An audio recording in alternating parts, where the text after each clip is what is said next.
বিশ্বমঞ্চে একদিন বাংলাদেশও ফুটবলের রাজত্ব করবে, সেই স্বপ্ন ও বিশ্বাস আর লক্ষ্য নিয়ে তৃণমূল পর্যায়ে ফুটবলকে জনপ্রিয় করার পাশাপাশি জাতীয় মানের ফুটবলার তুলে আনার উদ্যোগ গ্রহণ করেছে বাংলাদেশ সরকার।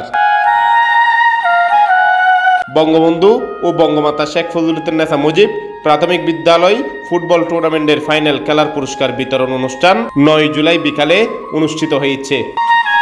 নাজিরহাট পৌরসভার দৌলতপুর অংশের ফাইনাল খেলার পুরস্কার বিতরণী অনুষ্ঠানে প্রধান অতিথি ছিলেন ফটিকছড়ি উপজেলা আওয়ামী লীগের সদস্য নাজিরহাট পৌরসভার মেয়র লায়ন একে জাহেদ চৌধুরী।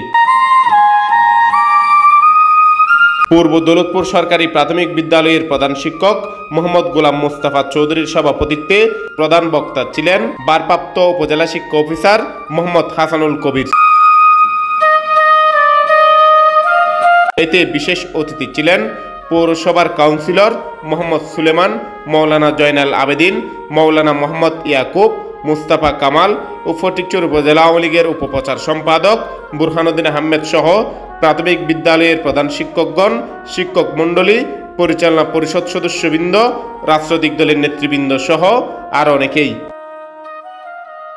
আমরা যেন আমাদের নতুন প্রজন্ম তাদেরকে যেন আমরা স্বাধীনতার যে ইতিহাস, সেই সঠিক ইতিহাস যেন আমরা তাদের মধ্যে আমরা দিতে পারি, সম্প্রসার করতে পারি এবং এই স্বাধীনতার ইতিহাস জানানোর মাধ্যমে তারা প্রগতিশীল চিন্তা চেতনার নাগরিক হিসাবে নিজেদেরকে গড়ে তুলতে পারবে এবং তারা স্বপ্ন দেখতে পারবে যে তারা যেন এই দেশকে আজকে যে বিশ্বের মানচিত্রে আমাদের মাননীয় প্রধানমন্ত্রী জননেত্রী শেখ হাসিনা বিশ্বের মানচিত্রে আজকে বাংলাদেশকে একটা মর্যাদাশীল রাষ্ট্রে পরিণত করেছেন এবং এটা বঙ্গবন্ধুর কন্যা হিসেবে কন্যা বলেই কিন্তু উনি পেরেছেন। কারণ বঙ্গবন্ধুর স্বপ্ন ছিল এদেশ স্বাধীন করা এবং মানুষের ভাতের এবং ভোটের অধিকার নিশ্চিত করা।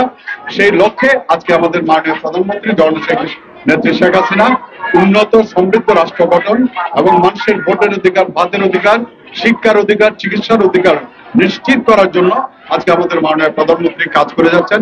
আমরা যেখানে আছি আমাদের দায়িত্ব হওয়া উচিত, আমাদের কর্তব্য হওয়া উচিত আমরা যেন মাননীয় প্রধানমন্ত্রীর এই হাতকে শক্তিশালী করে এই দেশকে যেন যেভাবে উনি এগিয়ে নিয়ে যাচ্ছেন সেই দ্বারা অব্যাহত রাখার কাজে আমরা সবাইকে আত্মনিয়োগ করব।